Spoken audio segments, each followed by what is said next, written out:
जब आप एकांत में भजन करते हैं, एकांत में नाम जप करते हैं, तो नाम जप के कई प्रभाव हैं। उनमें एक प्रभाव यह भी है कि नाम जितना जपा जाता है उतनी जल्दी पाप घटते हैं।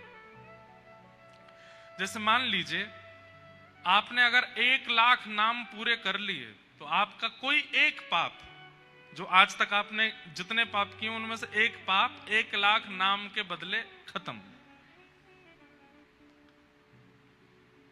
लेकिन हमारी व्यासपीठ से हम निवेदन करते हैं गिनती नहीं करनी चाहिए, करते चलो करते चलो। लेकिन आप घर पर बैठ करके एकांत में बैठ करके 1,00,000 नाम जपेंगे तब एक पाप कटेगा। लेकिन जब इतने वैष्णव समूह चारों ओर बैठते हैं, भागवत जी सन्मुख होती है, व्यास आसन पर व्यास विराजमान है, भागवत जी की पवित्रतम कथा चल रही है, उस समय एक बार हरि बोल बोला जाता है तो वो 1,00,000 के समान हो जाता है। एक बार राधे श्याम बोला जाए, एक बार सीताराम बोला जाए, तो फिर वो 1,00,000 के समान ही उसका बल होता है। इसलिए कथा में भगवान नाम जब व्यास मंच से बुलवाया जाए ना तो खूब उत्साह से बोलना चाहिए। इतना सुंदर चरित्र है श्री चैतन्य महाप्रभु का। आप श्री नित्यानंद महाप्रभु को और श्री हरिदास ठाकुर जी आपके दोनों अनुयायी हुए, उनसे कहते हैं कि जाओ और घर घर से नाम की भिक्षा लेके आओ। अगर कोई राजी राजी हरि नाम नहीं बोलेगा तो जिद करके बुलवाएंगे, लेकिन बुलवाएंगे। तो नित्यानंद जी जाते और द्वार पर जाकर के कहते भिक्षा दे दो। तो द्वार के लोग कहते क्या भिक्षा में चाहिए? बोले हरि बोल बोल दो, बस एक बार हरि बोल बोल दो। कोई लड़ने लगता, ये हरि बोल बुलवाते रहते हो, हरि बोल बोलने से कोई घर चलता है क्या? नित्यानंद महाप्रभु कहते आपको घर चलाने के लिए क्या करना है? तो माताएं कहती हमको सब्जी बनानी है, रोटी बनानी है, चावल बनाने हैं, पति आएंगे आकर के चिल्लाएंगे भोजन कराओ, बच्चे आएंगे बोलेंगे भोजन कराओ, कौन? हम अगर भजन करेंगे तो भोजन कौन बनाएगा?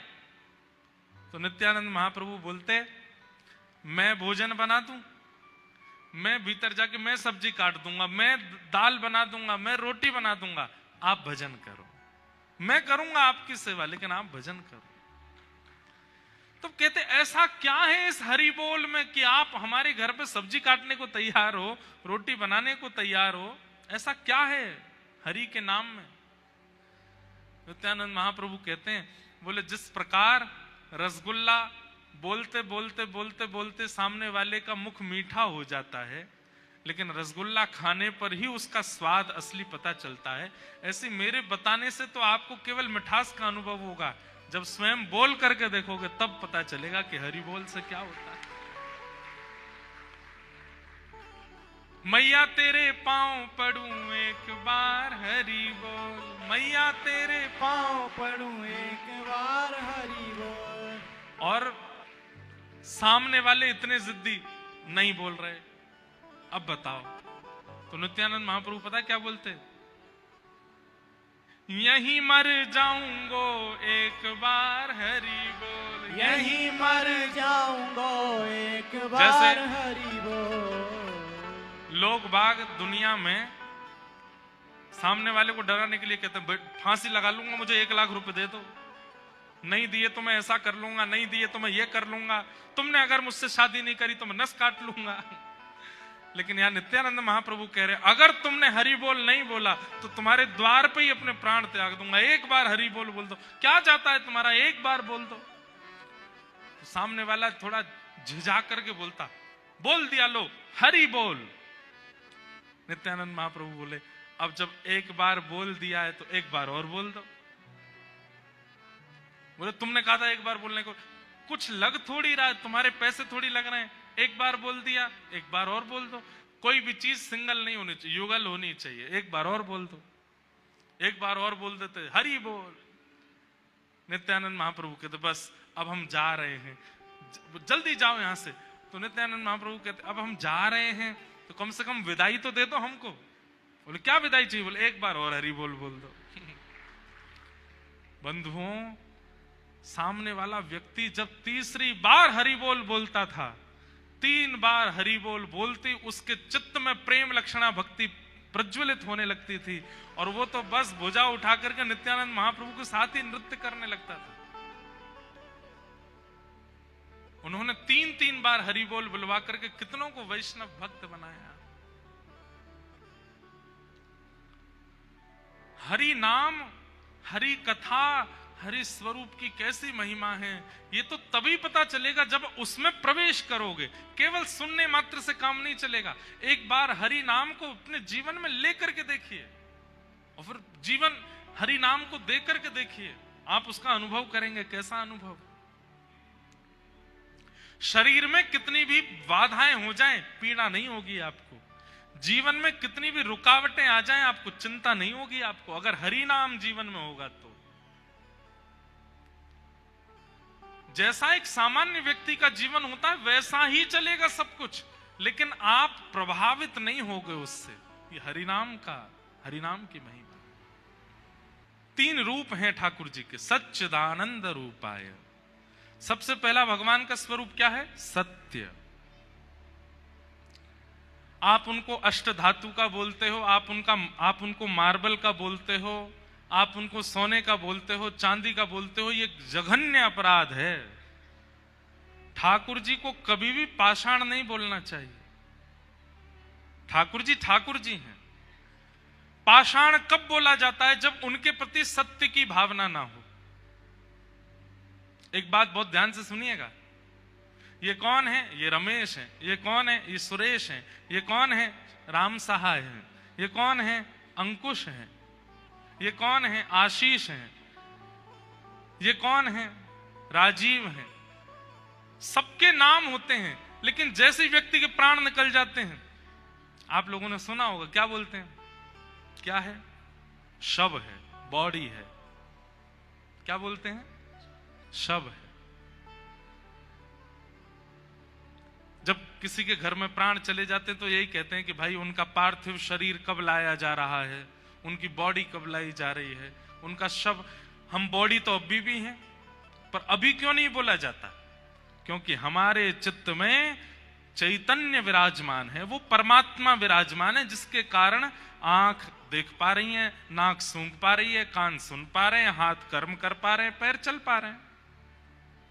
और जैसे ही वो चैतन्य तत्व हमारे त्याग कर देता है तो हमारा नाम भले ही कुछ भी हो, लेकिन हमको संबोधित क्या किया जाता? पार्थिव शरीर। शरीर तो हम पहले भी हैं, बॉडी तो हम पहले भी हैं, लेकिन मृत्यु के बाद ही क्यों संबोधित किया जाता है? क्योंकि अब चित्त में चैतन्य नहीं है, अब उसके अंदर आत्मा नहीं है। अगर आप ठाकुर जी को मूर्ति कहते हो, अगर आप ठाकुर जी को पाषाण कहते हो, अगर आप ठाकुर जी को अष्ट धातु का, इनका उनका आदि आदि बोलते हो, एक प्रकार से आप वही अपमान कर रहे हो जो चैतन्य व्यक्ति को पार्थिव शरीर बोलने के समान होता है। अब कोई व्यक्ति यहां से निकल के गया, मैंने कहा ओ भैया बॉडी, नेक रुक गया रे, ओ भैया मांसपेशियों के भंडार, नेक रुक जा, ओ चलती फिरती हड्डी, नेक रुक। उसको कितना बुरा लगेगा? भाई वो जीवित है, उसका नाम बोलिए। और नाम नहीं पता तो राधे श्याम भैया, ओ भैया सीताराम, नेक रुको। हमारे संत समाज में एक बात बहुत ध्यान से सुनिएगा, देखो इधर देखो सब लोग। अगर आप तिलक लगाते हैं, आप ठाकुर जी की सेवा करते हैं, आप वैष्णव हैं, तो आपको एक नियम बनाना चाहिए। अपने परिवार में, अपने कुटुंब में और अपने काम पर भी जहां भी आप जाते हो, कभी भी किसी को ऐसा नहीं बोले ए सुनो, या ए सुनो, ए या फिर ओ ए, ऐसा करके नहीं बोलना चाहिए। वैष्णव यदि हो, राधेश्याम, ओ राधेश्याम, सीताराम भैया सीताराम, सुनो, इससे 2 काम होंगे। सामने वाला व्यक्ति सुनेगा भी और आपका भजन भी हो जाएगा। संत समाज में, हमारे भारत के संत कभी भी ऐसे नहीं बोलते ए सुनो, ओ सुनो, ओ भैया सुन। वो ऐसे बोलेंगे ए सीताराम, राधेश्याम, राधे राधे। ऐसी हमारे वृंदावन में रिक्शा चलाने वाले, उनकी अगर घंटी काम नहीं करती तो वो यही बोलते चलते, राधे राधे राधे भैया साइड हो जाओ, राधे राधे श्याम श्याम श्याम भैया साइड हो जाओ। दो काम हो गए, आपका कार्य भी हो गया, भजन भी हो गया। वैष्णव का ये स्वरूप होना चाहिए। प्रसाद भी पा रहे हो, अब पत्नी को बुलाना है तो उसका भी नाम मत बोलो यार, रोटी के लिए मत बोलो राधे श्याम, जोर से चिल्लाओ, बोले क्या बात है, प्रसाद लाओ, कुछ लाओ। एक बार भगवान नाम किसी को पुकारने में ही, किसी को बुलाने में ही, किसी को इशारा करने में ही नाम तो निकलेगा।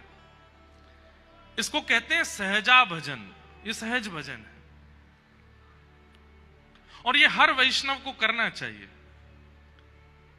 कम से कम खरगोन में आज से, आज की कथा का एक सूत्र लेकर के जाओ कि अब घर में किसी को भी बुलाना है, किसी को भी पुकारना है, किसी को भी इशारा करना है, किसी को भी साइड हटने को बोलना है। कथा में भी आप आते हो, भैया हटना, बहन जी हटना, नहीं, राधे श्याम जोर जोर से बोलोगे 2-3 बार। अरे मैं कह रहा हूं जितनी देर नहीं सुनेगा उतनी देर भजन बनता रहेगा। आप कहोगे कि महाराज जी सुने ही नहीं रहे हैं, ठीक है, तो जब तक नहीं सुने बोलते रहो, आपका तो नाम जप हो रहा है ना। ये वैष्णव का स्वरूप होता है। तो हम निवेदन कर रहे थे कि ठाकुर जी को पाषाण मत बोला कीजिए, वो सत्य हैं। अरे हम कहते हैं कि जब आप किसी पोस्टर में भी ठाकुर जी का चित्र देखते हैं ना, ठाकुर जी का चित्र प्रकट होते ही वो पोस्टर भी भगवान है। इसलिए हम निवेदन भी करते हैं कि ज्यादातर कथाओं के कार्ड में या जो डिस्पोजल होने वाली चीजें, उसमें ठाकुर जी का चित्र देना ही नहीं चाहिए।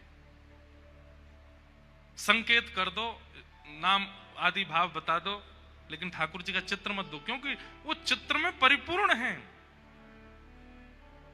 आपको लग रहा होगा कि पीछे एक कटआउट लगा, एक पोस्टर जैसा लगा, नहीं, ये साक्षात ठाकुर जी हैं। और आप ये भावना धारण करके 7 दिन कथा सुनो, 7 दिन में एक दिन तो अनुभव होगा कि अपने नैन मटका रहे थे, अपनी भौं हिला रहे थे, आज इनका मुकुट थोड़ा टेढ़ा सा था। सत्य भावना रखते ही ठाकुर जी का अनुभव होना प्रारंभ हो जाता है। हमें अनुभव क्यों नहीं होते? क्योंकि हमारा उनके प्रति सत्य भाव नहीं है, सत्य स्थिति नहीं है। उनको सत्य मानो। तो भगवान का सबसे पहला स्वरूप क्या है? सत्य। ठाकुर जी को जहां भी देखो इसी भाव से प्रणाम करो कि ये, मैं एक बात कहता हूं कथा में, ठाकुर जी हमारे साथ एक खेल खेलते हैं। कौन सा खेल? सब लोग इधर देखो। एक आप लोगों ने शायद बचपन में खेल खेला होगा, विष अमृत। विष अमृत खेला है? एक विष अमृत के जैसा एक और खेल होता था। आजकल के छोटे बच्चों को तो पता ही नहीं होगा कौन सा खेल है, विष अमृत कौन सा है। इनको भी बताइएगा, माता पिता अपने अपने छोटे छोटे बच्चों के संग भी खेलिएगा। एक उसमें और हम लोग खेलते थे, उसको इंग्लिश में ऐसे बोलते थे, स्टैचू।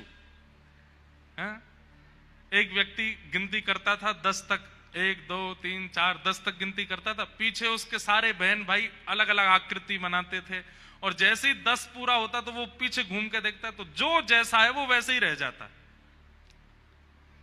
अब उसका काम क्या है? सबको हंसाओ, और जो हंस गया, बात क्या है? छीना नहीं है, कुछ भी बोल सकते हो, कुछ भी कह सकते हो। सामने वाले ने अगर अपनी पलक झपकी, अगर वो जरा सा भी हंसा, तो आप जीत गए, वो हार गया।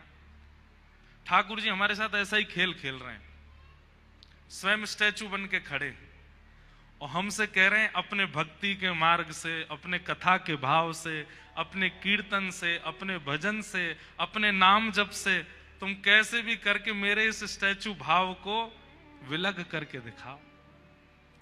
आज तक करते आए हैं ठाकुर जी, लेकिन ऐसे ही खड़े हैं। इसका मतलब वो जीत रहे हैं, हम हार रहे हैं। लेकिन मीराबाई ने ऐसा गाया कि ठाकुर जी हार गए, मीराबाई जीत गई। सूरदास जी ने ऐसा गाया, सूरदास जीत गए, ठाकुर जी हार गए। भैया भक्ति क्या है? एक खेल है। ठाकुर जी जहां पर मूर्ति बनकर के खड़े हैं और हमें मानो एक चुनौती दे रहे हैं कि तुम अपने भजन नाम जप और अपने अपने जितने तुमसे साधन हो सके उनसे मेरे इस मूर्तिमंत रूप को सचल बना करके दिखाओ। और अगर तुमने सचल कर दिया, तुम जीते मैं हारा। लेकिन हम सब हारते जा रहे हैं। और हमें समय कितना मिला है पता है? 100 साल। 100 साल का समय मिला है, लेकिन 100 साल भी पूरे कोई कर नहीं पाता। कोई 80 में ही रुक जाता है, कोई 60 में ही रुक जाता है। आजकल तो 50 के बाद कभी भी रुक सकते हो, कोई भरोसा नहीं। कथा क्या है? वो जो मूर्ति बनने वाला जो खेल है, उस खेल में मूर्ति बने हुए ठाकुर जी को सचल कैसे किया जाता है, यह सिखाया जाता है कथा में। एक श्रीनाथ जी की परम भक्ता हुई अजब कुमारी, मैंने कई बार कथा सुनाई है अजब कुमारी जी की। अजब कुमारी जी गई गोवर्धन और श्री गिरिराज जी का दर्शन करके ऐसी आनंदित हो गई ठाकुर जी के रूप माधुरी में। सजल श्याम घन वरण लीन है, सजल श्याम घन वरण नील है, फिर चित अनत न भटक्यो, फिर चित अनत न भटक्यो। मेरो मन गिरधर छवि पे अटक्यो, मेरो गिरधर छवि पे, मेरो मन गिरधर छवि पे अटक्यो। मेरो गिरधर छवि पे। ऐसा मन अटक गया अजब कुमारी का। ठाकुर जी के सामने बैठती है और बस ये कहती है कि मुझे वापस नहीं जाना अपने घर, मैं आपके पास रहना चाहती। लेकिन राजकुमारी है, राजा की पुत्री है, जाना तो पड़ेगा। तो जब तक गिरिराज जी में रही तब तक मन में सोचती रही मैं क्या सेवा करूं। सबसे पूछा, गुसाई जी ने कहा कि हमारे यहाँ तो बहुत सेवक हैं, हमें आवश्यकता नहीं है। और भाई सब सेवक पुरुष हैं, अब तुम स्त्री हो, तुम आकर के सेवा करोगी, फिर पुरुष स्त्री कहीं कोई उनके मन में भाव ना आवे, तुम्हारे मन में कोई भाव ना आवे, और तुम्हारी सुरक्षा की भी जिम्मेवारी लेनी पड़ेगी। राजकुमारी हो, हम कैसे कोई सेवा बता दें मंदिर में। अजब कुमारी बोली तो मैं अपने आप कोई सेवा कर सकती हूँ। बोले क्या? बोले मैं खेल खेलूंगी ठाकुर जी के साथ। और अजब कुमारी ठाकुर जी के साथ चौसर खेलती थी। कभी बंधुओं करके देखिए, लूडो होता है ना, लूडो, कभी टाइम मिले, घर पे फ्री बैठे हो, ठाकुर जी के सामने लूडो खोल लो। हरी वाली जो पारी है वो ठाकुर जी की तरफ कर दो, लाल वाली अपनी तरफ कर लो। ऐसा कहते हैं हरी हरावे लाल जितावे। और फिर उसमें क्या कीजिए, ये कोई शास्त्रीय बात नहीं है, लेकिन कर सकते हैं। परंतु देखिए, भक्त जो करता है ना वो शास्त्रीय हो जाता है। एक बार अपनी चाल चलो और फिर दूसरी बार ठाकुर जी की चाल चलो, पर चीटिंग मत करना। आप अनुभव करेंगे कि जब आपकी गोटी कटने वाली होगी ना ठाकुर जी से, ठाकुर जी के मुख पर एक अद्भुत प्रसन्नता होगी। और जब ठाकुर जी की आप काटने वाले होगे, ठाकुर जी के मुख पर थोड़ी सी उदासी दिखेगी। ठाकुर जी घबरा रहे, मेरी गोटी मत काटे। और ये हमने कहां से सीखा? ये अजब कुमारी से सीखा। अजब कुमारी ठाकुर जी के सामने चौसर खेलती है, एक बार अपनी चाल चलती है, दूसरी बार ठाकुर जी की चाल चलती है। अजब कुमारी इतनी निपुण है खेल में, उससे कोई नहीं जीत सकता। लेकिन हर दिन खेल खेलते खेलते खेलते खेलते अंत में जैसे ही अजब कुमारी जीतने वाली होती है, ठाकुर जी को जिता देती है। और जैसे ही ठाकुर जी को जिताती है, ठाकुर जी के मुखमंडल पर एक अद्भुत प्रसन्नता, जिसका दर्शन सब दर्शनार्थियों को होता था। ठाकुर जी मुस्कुरा रहे हैं, ठाकुर जी के गाल गोल गोल हो रहे हैं, ठाकुर जी थोड़े अधर चौड़ा रहे हैं, प्रसन्न हो रहे हैं।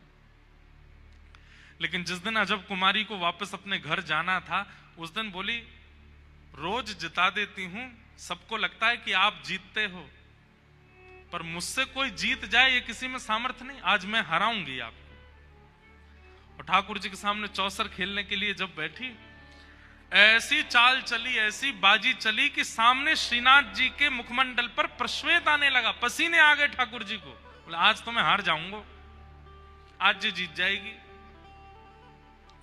और जैसी अजब कुमारी ने देखा कि ठाकुर जी के मुख पे पसीने आ रहे हैं, ठाकुर जी घबरा रहे हैं कि मैं आज हार जाऊंगा, ठाकुर जी की हारी हुई बाजी को अंत में आते आते अजब कुमारी ने फिर जिता दिया, ठाकुर जी जीत गए। इतने प्रसन्न हो गए ठाकुर जी आज अजब कुमारी से, मानो सबको तो नहीं दिखा, लेकिन प्रत्यक्ष ठाकुर जी सामने आ गए और सामने आकर के अजब कुमारी को हृदय से लगा लिया। हृदय से लगा के बोले, मांग, तुझे क्या चाहिए?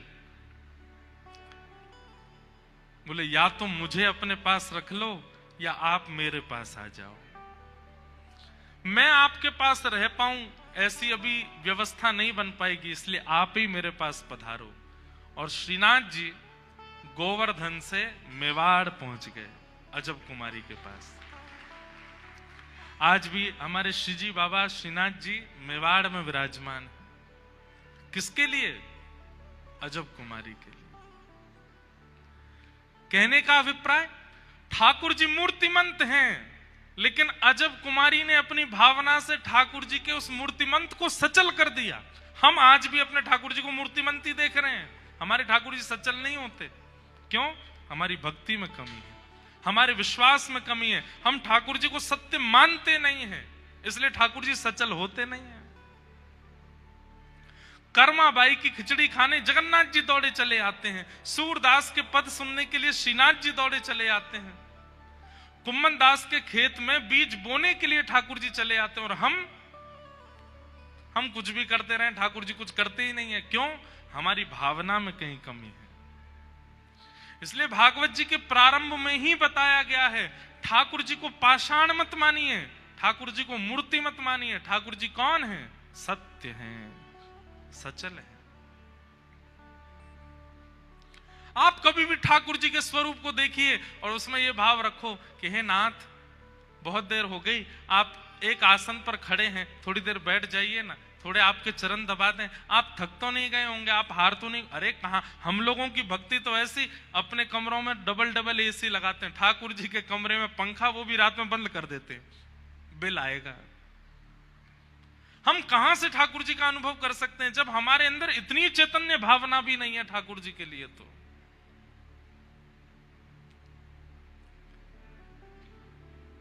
अपना ध्यान बाद में रखे, ठाकुर जी का पहले रखे, उसी को अनुभव कराते हैं ठाकुर जी। घर में शादी ब्याह आ जाती है तो हम ठाकुर जी को 4 दिन तक केवल चना, चनौरी और बादाम पे ही रखते हैं। हमारे घर में उत्सव आता है, व्रत होता है ठाकुर जी का। ठाकुर जी हो के भैया 2 दिन के लिए ये कहीं घूम में जा रहा है, केवल बादाम पर छोड़ जाएगा मुझको। ऐसा व्रत तो दुनिया में कोई नहीं करता जैसा ठाकुर जी करते हैं। कई घरों में ऐसा नहीं करना है। kind जी को सत्य मानिए, उनके प्रति सत्य की भावना रखो। ठाकुर जी सचल है। दूसरा, ठाकुर जी कौन है? चैतन्य है। सत्य भावना रखोगे तो ठाकुर जी चैतन्य हो जाएंगे। चैतन्य मतलब वो हाथ भी हिलाएंगे, पैर भी चलाएंगे, नैन भी मटकाएंगे, आंखें बंद भी करेंगे, खोलेंगे भी, खाएंगे भी, पिएंगे भी, हंसेंगे भी, बात भी करेंगे। बस करना इतना है कि ठाकुर जी के प्रति सत्य भावना रखो। सत्य भावना रखोगे, ठाकुर जी चैतन्य हो जाएंगे, और जैसे ही ठाकुर जी चैतन्य होंगे जीवन में आनंद आ जाएगा। और एक बात सुनिएगा, जिस व्यक्ति के जीवन में सुख आता है उसको दुख का अनुभव होता है, पर जिस व्यक्ति के जीवन में एक बार आनंद आ जाता है ना, फिर उसको दुख का अनुभव नहीं होता। हमारे वृंदावन में सुख नहीं है, वृंदावन में आनंद है। बिहारी जी के दर्शन के लिए लाइन में लगे महाराज, पीछे से रेला धक्का दे रहा है, आगे से रेला पीछे फेंक रहा है, ऊपर से धूप पड़ रही है, सांस नहीं ले पा रहे हैं, लेकिन फिर भी प्रसन्नता है। इसी को आनंद कहते हैं कि अव्यवस्था है, पर अव्यवस्था में भी आपका चित्त परम आनंद में है। अभी आप सब लोग नीचे बैठे हो, फर्श पे बैठे हो, कूलर किनारों में लगे हैं, बीच में पंखे लगे हैं, वो भी बहुत ऊपर लगे हैं। किसी को हवा आ रही है, किसी को नहीं आ रही, कोई तो अपने किसी कार्ड से ही अपनी पंखा कर रहे हैं, पर फिर भी आप इतने प्रसन्न मुद्रा में बैठे हैं। क्यों? क्योंकि आप सुख में नहीं हो, आप आनंद में हो। और भगवत संबंधी क्रियाओं में सुख नहीं होता है, भगवत संबंधी क्रियाओं में आनंद ही होता है। आनंद का मतलब क्या है? अव्यवस्था में भी जो हमें प्रसन्न करता है उसे आनंद कहते हैं। जहां बहुत व्यवस्थित नहीं है फिर भी हम प्रसन्न हैं, उसे आनंद कहते हैं।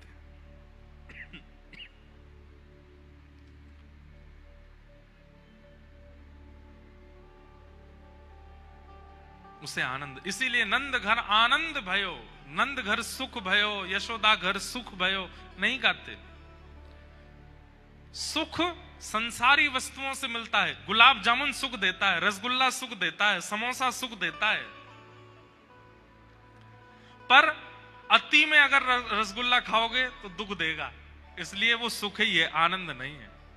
अति में समोसा खाओगे तो दुख देगा, अति में रसगुल्ला खाओगे तो दुख देगा। इसलिए जिसकी अति होने पर दुख परिवर्तित हो जाता हो, सुख दुख में परिवर्तित हो जाता हो, वो आनंद नहीं हो सकता। आनंद किसको कहते हैं? जिसकी अति मिल जाने पर भी वह सुख की वह सीमा कम ना होती हो, उसको आनंद कहते हैं। जैसे ठाकुर जी कृष्ण करनामृत में श्री विल्लु मंगल जी कहते हैं, ठाकुर जी कैसे हैं पता है? जितनी बार आप पलक झपकोगे और पलक झपक के दोबारा खोल के देखोगे, पलक झपकने से पहले जितने सुंदर थे, पलक झपकने के बाद और सुंदर ठाकुर जी लगेंगे, फिर पलक झपकोगे और सुंदर हो जाएंगे, फिर पलक झपकोगे और सुंदर हो जाएंगे। ठाकुर जी का अब किसी लड़के ने अपनी माता पिता से कहा, खरगोन की सबसे सुंदर कन्या से मेरा ब्याह कराओ, करा दिया। लेकिन कुछ दिन बाद वो कितनी भी सुंदर हो,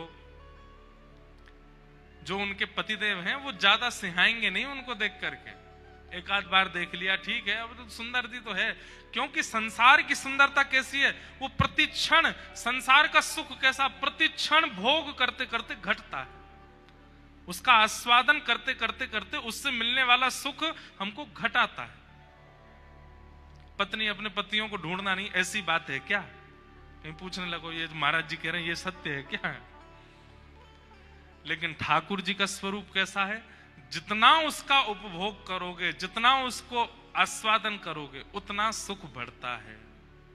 आनंदाम बुद्धिवर्धनम प्रतिपदम, आनंद बढ़ता रहता है और इच्छा जागृत हो जाती है उसको आस्वादन करने की।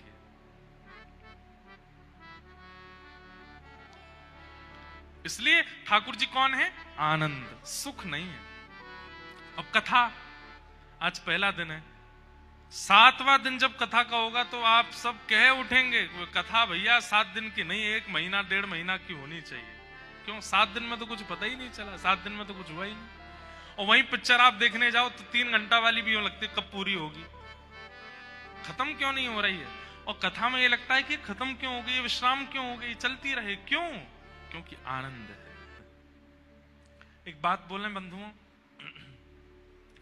ठाकुर जी की सेवा अगर घर पर विराजमान है और आप ठाकुर जी की खूब सेवा करते हैं, कथा सुनते हैं, सत्संग करते हैं, तिलक लगाते हैं, कंठी पहनते हैं, एकादशी करते हैं, तो संसारी उपलब्धियां और संसारी रुकावटों से आप विचलित नहीं होगे। ये एक घोर संसारी व्यक्ति का लक्षण है कि वो रोता ही रहता है, मुझे ये नहीं मिला, मुझे ये नहीं मिल रहा, मेरे साथ ये नहीं हो रहा, मेरा ये काम नहीं बन रहा, मेरे बच्चों को ये प्राप्त नहीं हो रहा, मेरी पत्नी ऐसी। वो रोने वाली जो स्थिति है वो महासंसारी व्यक्ति की होती है। भगवत भक्त कभी रोता नहीं, वो हर चीज का धन्यवाद और कहता है। जैसे कहीं पर इन्वेस्टमेंट किया और लॉस हो गया, धन्यवाद ठाकुर जी आपकी बड़ी कृपा। निश्चित ही ये पैसा अगर मेरे पास रहता तो मेरे और मेरे परिवार के लोगों की मति को भ्रष्ट कर देता। आपने कहीं लगवा करके नष्ट करवा दिया। बहुत बहुत कृपा आपकी, धन्यवाद। वैष्णव व्यक्ति हर स्थिति की धन्यवाद कहता है। पत्नी अनुकूल मिल गई, धन्यवाद प्रभु, मैं अकेला भजन करता था, अब दोनों भजन करेंगे। और प्रतिकूल मिल गई तो भी ठाकुर जी बड़ी कृपा आपकी, आपने प्रतिकूल पत्नी दी है। मेरी सुनती ही नहीं है, मेरी मानती ही नहीं है, मेरे प्रति बिल्कुल सम्मान नहीं रखती। बहुत अच्छी कृपा है आपकी। क्यों? अगर जरा भी सम्मान करती, प्रेम करती तो इससे भी प्रेम हो जाता मुझे। आपने अच्छा किया, इसको विपरीत रखा, अब इसके बट का प्रेम भी आपसे ही करूंगा मैं। हर चीज में प्रसन्न। चलते चलते गिर गए, पांव टूट गया।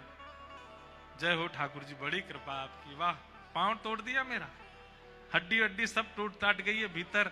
डॉक्टरों ने कहा है 3 फ्रैक्चर आए।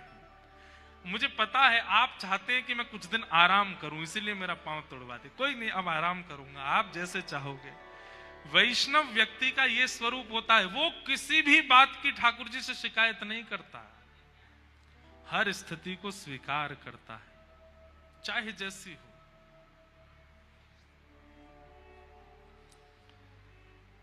तापत्रय विनाशाय। सुदामा जी ने कभी शिकायत नहीं की भगवान से। मीराबाई ने कभी शिकायत नहीं की कि आपने ऐसा क्यों किया मेरे साथ। गजेंद्र ने कभी शिकायत नहीं की। शिकायतें तो हम करते हैं। और एक बात बोले बंधुओं,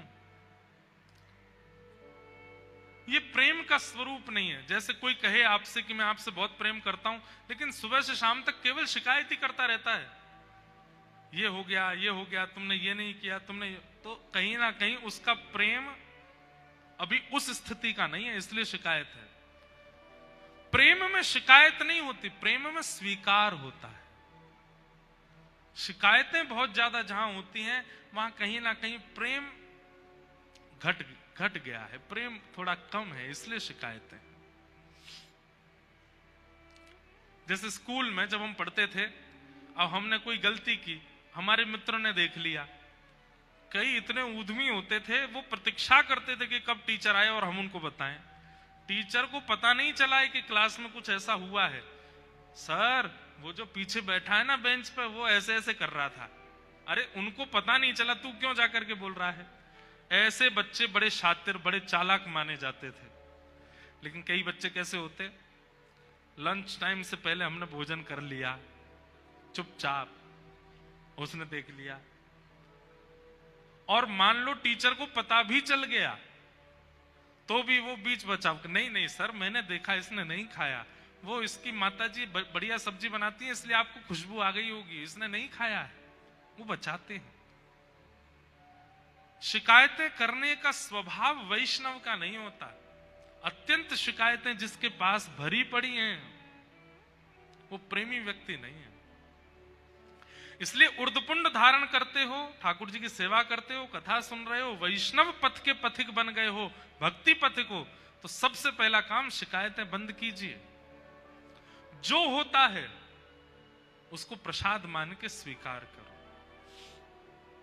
और एक बात और मैं आपको पहले ही संकेत कर दूं, जिस दिन आप ये मन में विचार करोगे आज के बाद कोई शिकायत नहीं, ठाकुर जी कहते अच्छा चलो, उसी दिन से फिर ऐसा खेल खेलेंगे आपके साथ, आप ना चाहते हुए भी शिकायत करने को मजबूर होगे, लेकिन तब भी शिकायत नहीं की, ठाकुर जी प्रसन्न हो जाएंगे, प्रकट हो जाएंगे, हृदय से लगा लेंगे। नृसिंह भगवान, सुनो, प्रहलाद जी के साथ में क्या नहीं हुआ? दैत्य पिता, दैत्य मां, दैत्य परिवार, दैत्य भाई, दैत्य कुल, सब कुछ विपरीत। पिता ने मारने का प्रयास किया, जिनके लिए शास्त्र कहते हैं कि माता पिता सदैव पूजनीय हैं, वो वंदनीय हैं, वो जो करें सब स्वीकार करो। लेकिन प्रहलाद जी जैसे पिता, हिरण्यकश्यप जैसा पिता, लेकिन प्रहलाद जी महाराज ने कभी शिकायत नहीं की ठाकुर जी से, स्वीकार करते गए, स्वीकार करते गए, स्वीकार करते गए। और उसका परिणाम नृसिंह बनकर के जब भगवान आए तो सबसे पहले प्रहलाद जी को गोद में लेके कहते हैं, प्रहलाद, यदि मैंने आने में विलंब किया हो तो मुझे क्षमा करना। तुम्हारे साथ कुछ गलत हुआ, ये सब मैं देखता रहा, इसके लिए मुझे क्षमा करना। तो प्रहलाद जी महाराज कहते हैं, भगवान मैं इसमें आपका दोष कदापि नहीं मानता कि आपने इतना समय लगाया आने में, बल्कि मैं तो ऐसा मानता हूं कि मैंने पूर्व जन्मों में खूब भजन किया होगा, 5 वर्ष का भजन मेरा शेष रह गया होगा, वो मैंने प्रहलाद बनकर के किया, और जैसे ही मेरा भजन पूर्ण हुआ आप आ गए। अब इस बीच में मेरे साथ जो हुआ उनकी मुझे कोई शिकायत नहीं है आपसे, ये मेरा प्रारब्ध रहा होगा। और एक बात कहें बंधुओं, प्रेमी व्यक्ति के प्रति और प्रेम प्रकट हो जाता है जब वो व्यक्ति सहकर के भी शिकायत नहीं करता। जैसे मां, घर की मां होती है ना, पति बाहर, बेटा बाहर, बच्चे सब दूर, अकेली मां घर पर रहती है। जब सब लौट करके आते हैं तो पूछते हैं, मां आप ठीक हो? अब वो मां अपनी अकेलापन बता नहीं पाती कि मैं पूरे दिन अकेली थी, कोई करने को नहीं था, बात करने को नहीं था, आज ये नहीं खाया, आज ऐसा नहीं किया। पर शाम को जब देखती है कि थके हारे बच्चे आए तो क्या, नहीं बहुत अच्छा था, सब अच्छा था, मैं तो पूरे दिन टीवी देखती रही। पूरे दिन उसने सहा है लेकिन फिर भी वो शिकायत नहीं करती। ये प्रेमी व्यक्ति का भी लक्षण है और पुण्यात्मा व्यक्ति का भी लक्षण है कि वो शिकायतें प्रस्तुत नहीं करता। अगर वो प्रेम करता है तो, और जिससे प्रेम करता है उससे शिकायत नहीं करता। इसलिए हमारी प्रार्थना है, ठाकुर जी से अति शिकायतें नहीं। जल पी लो भैया, शिकायतें नहीं।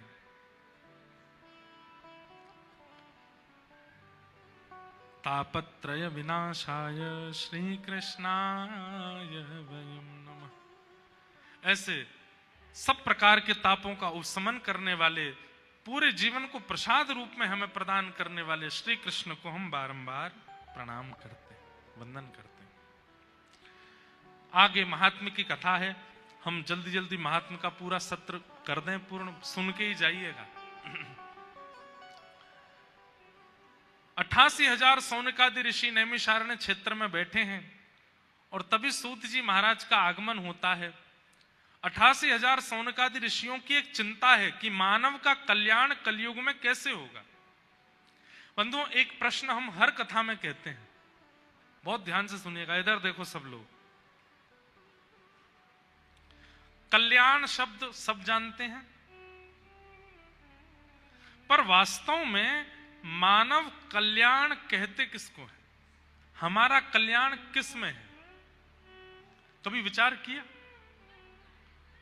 मेरा कल्याण किस में होगा? मैं ऐसा क्या करूं जिससे मेरा कल्याण हो? तो आप विचार करेंगे कि अति धन कमाने से कल्याण होगा, तो रावण का नहीं हुआ था। आप विचार करेंगे कि सुंदर पत्नी के होने से कल्याण होगा, मंदोदरी सुंदर भी थी। आप मन में विचार करेंगे कि बहुत ऐश्वर्य, यश और कीर्ति होने से कल्याण होता है। कीर्ति हिरण्यकश्यप और हिरण्याक्ष की तीनों लोकों में थी। कीर्ति होना, संपत्ति होना, धन होना, पढ़ लिख करके योग्य बनना। रावण बहुत विद्वान था। रावण जिस ग्रंथ को देख लेता था, उस ग्रंथ को एक बार देखता था और सारा ग्रंथ उसको कंठस्थ याद हो जाता था, ऐसा विद्वान था। पढ़ा लिखा होना, धनवान होना, कीर्तिवान होना, ये सब कल्याण नहीं है। कल्याण क्या है? बहुत ध्यान से सुनिएगा। अपनी किसी क्रिया से, अपने जीवन के व्यवहार से, अपने जीवनचर्या से, अपनी दिनचर्या से आप मां के प्रिय तो बन गए, पिता के प्रिय तो बन गए, पत्नी के प्रिय तो बन गए, पति के प्रिय तो बन गए, बच्चों के प्रिय तो बन गए, सबके प्रिय बन गए।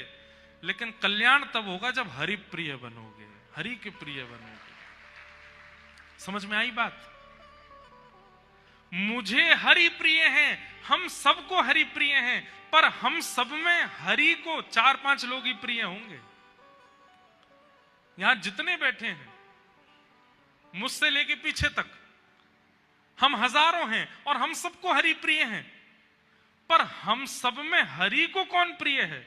ये गिनती के 4-5 ही होंगे, और 4-5 भी ज्यादा बोल रहा हूं, 1 या 2 ही होंगे इस पूरे पंडाल में। और जो हरि का प्रिय है उसने अपने जीवन का कल्याण कर लिया। फिर तो महाराज पहाड़ से फेंक दो तो भी प्रहलाद नहीं मरेगा, हाथियों से कुचलवा दो तो भी प्रहलाद का बाल बांका नहीं हो सकता, विष का प्याला मीरा को पिला दो तो भी अमृत बन जाएगा, सूरदास के नेत्र छीन लो तब भी वो पूरे विश्व को दिखा देगा, कालिदास की जीभ काट दो फिर भी उसके छंद, उसकी वाणी पूरे विश्व को ज्ञान दे देगी। क्यों? क्योंकि वो हरि प्रिय बन गए, हरि के प्रिय। हमारे आचार्य चरण, जिस परंपरा में हमारी दीक्षा है, श्रीमद रामानुजाचार्य जी महाराज, वो कैसे हरि प्रिय थे। आज जो माताएं यहां पर नृत्य कर रही थी कथा के प्रारंभ में, उसमें जो पद गाया गया वैसे तो वो बहुत प्रसिद्ध पद है, हेरी सखी मंगल गाओ री, धरती अंबर सजाओ री। वो पद भक्तमाल कथा में गाया गया था। क्यों गाया गया था पता है? हमेशा उस पद का गायन कब होता है? जब घर पर गुरु आते हैं, जब घर पर ठाकुर जी आते हैं तो घर के लोग उस पद को गाते हैं। पर आप आश्चर्य करेंगे, वो पद हमने कथा में पता किन के भाव से गाया? आचार्य चरण, भक्त आया है तब ठाकुर जी गा रहे हैं, हेरी सखी मंगल गाओ रे, धरती अंबर। कथा बहुत सुंदर है कि दक्षिण भारत में एक स्थान है जिसका नाम है श्रीरंगम। क्या नाम है? पीलू। श्रीरंगम। श्रीरंगम में भगवान पौढ़ानाथ विराजमान है, ऐसे शेष शैया पर पौड़े हैं, और वहां एक आचार्य चरण विराजते थे जिनका नाम था श्री यामुनाचार्य जी। क्या नाम था? यामुनाचार्य। और दक्षिण में एक स्थान है कांचीपुरम, वहां कांचीपुरम में विराजमान थे श्री रामानुजाचार्य। तो व्यास मंच पर भागवत जी के नीचे आप लोग तिलक का दर्शन कर रहे हो ना, ये रामानुजाचार्य जी का तिलक है। तो रामानुजाचार्य जी के मन में आया कि मैं यामुनाचार्य जी से दीक्षा ले लूं, और उसी समय यामुनाचार्य जी के मन में आया कि अब मैं वृद्ध हो गया हूं, मेरे बाद इस गद्दी पर बैठने का अधिकारी कांचीपुरम में विराजमान रामानुजाचार्य है, क्यों ना मैं उनको बुला करके गद्दी पर बैठा दूं। लेकिन इस बात को जब ठाकुर जी ने सुना कि यामुनाचार्य जी और रामानुजाचार्य ये दोनों मिलने वाले हैं, गुरु दीक्षा देने वाले हैं, और ये उनके शिष्य बनने वाले हैं, तो ठाकुर जी को चिंता हो गई। क्यों? बोले भैया अगर ये दोनों आचार्य मिल गए तो पूरी पृथ्वी का कल्याण करके, उद्धार करके सबको वैकुंठ पहुंचा देंगे, और फिर पृथ्वी पर कोई बचेगा नहीं जन्म लेने के लिए। ये पृथ्वी केवल समुद्र और पेड़ पौधों से ही घूमती रहेगी अकेली, इस पर मानव तो बचेंगे ही नहीं। और केवल मानव नहीं, ये जीवात्माओं का भी कल्याण कर देंगे, ये पशु पक्षियों का भी कल्याण कर देंगे, क्योंकि दोनों में भक्ति की ऐसी स्थिति है, ये जहां जाएंगे वहां कल्याण करते चले जाएंगे। और अगर ये दोनों मिल गए, पूरे विश्व का कल्याण हो गया, तो फिर धरती कैसे चलेगी? इसलिए ठाकुर जी ने विचार किया इन दोनों का मिलन होना नहीं चाहिए। सोचो, ठाकुर जी कह रहे हैं ये दो भक्त मिल ना जाएं, क्योंकि ये दोनों मिल गए तो पूरी पृथ्वी का वैकुंठ गमन करा देंगे, सबका कल्याण कर देंगे। तो यामुनाचार्य जी गए, ठाकुर जी पौढ़ानाथ रंगनाथ भगवान के पास जाकर के बोले, भगवान आपने मुझे स्मरण किया। तब ठाकुर जी बोले, यामुनाचार्य जी अब मुझे आपकी बहुत याद आ रही है, अब आप एक काम करो। बोले क्या? धराधाम छोड़ करके वैकुंठ आ जाओ मेरे पास। तो यामुनाचार्य जी बोले, भगवान अभी मेरे को रोग लगा है, रोग ठीक हो जाए, बिल्कुल स्वस्थ हो जाए, फिर मैं वैकुंठ आ जाऊंगा। वो नहीं, अब मुझसे रहा नहीं जा रहा, अब तुम जल्दी आओ मेरे पास। क्योंकि ठाकुर जी चाह रहे हैं कि रामानुजाचार्य आए उससे पहले ये वैकुंठ आ जाएं। तो यामुनाचार्य जी बोले, मेरे कुछ काम रह गए उसके लिए कुछ समय मिल जाएगा? ठाकुर जी बोले कितना समय चाहिए? तो यामुनाचार्य जी बोले केवल 8 दिन का समय दे दो। ठाकुर जी बोले 8 दिन में तो रामानुजाचार्य जी नहीं आ पाएंगे, 8 दिन मांग रहे दे देते हैं। तो ठीक है, 8 दिन में आप वैकुंठ आ जाना। यामुनाचार्य जी बोले ठीक है। ध्यान से सुनिएगा, बहुत सुंदर लीला है। ठाकुर जी चतुर हैं, पर भक्त चतुर शिरोमणि होते हैं।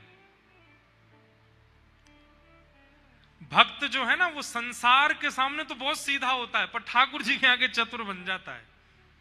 ठाकुर जी की चतुराई नहीं चलती भक्तों के आगे। तो यामुनाचार्य जी बोले 8 दिन का समय दे दो। तो जब यामुनाचार्य जी चले गए, भगवान ने कहा ठीक है 8 दिन बाद आप वैकुंठ आ जाइए। ठाकुर जी सोच रहे हैं इन्होंने 8 दिन क्यों मांगे। तब उनको पता चला अरे इन्होंने एक सेवक को अभी कांचीपुरम भेजा है और यहां से कांचीपुरम जाने में 4 दिन लगते हैं।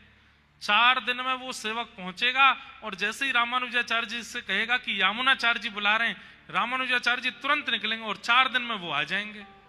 4 दिन जाने के, 4 दिन आने के, 8वें दिन ये रामानुजाचार्य जी से मिलके दीक्षा देकर के फिर वैकुंठ आने का मन बनाए हैं। और मैं भी भगवान हूं, दोनों को मिलने ही नहीं दूंगा।